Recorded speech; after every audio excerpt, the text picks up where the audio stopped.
Hi, this is Christina Morrison coming to you live from Medtrade West in Phoenix, Arizona, and I am here with the Provider's Choice Bronze Award winner, which is the Ruby Slipper, and I'm with Catherine and Steve, and this is a great new product that was featured in our new product pavilion. So, Catherine, congratulations. Thank you. Tell us about your product, how you came up with this.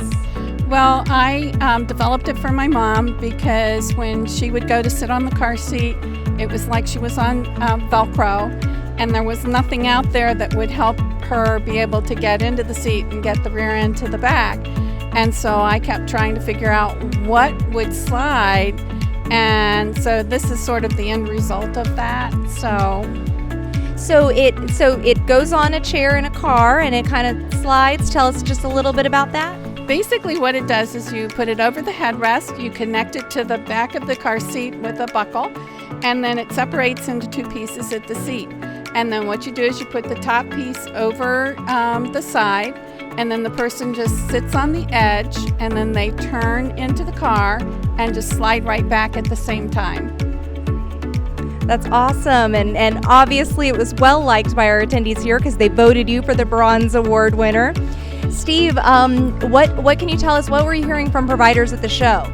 Yeah, great question. Well, the nice thing is we're probably one of the lowest tech products here. You don't have to change the battery. You don't have to learn to operate it. You put it on the seat, you set it up, and you're easy, good to go. So people were very excited about the simplicity and the ease and how comfortable and simple it was. And everyone else said the same thing. How come I didn't think of that? So a lot of great response and very warm welcome. Well, we're so glad to have you here at Medtrade West, and congratulations once again. For those who maybe didn't make it out to the show, how can they find out more about this product and learn about you? You can go to our webpage, which is www.rubyslipperswivelcarseatcover.com. All right, well, Steve and Catherine, congratulations once again, and thanks for watching. I'm Christina Morrison coming to you from Medtrade West.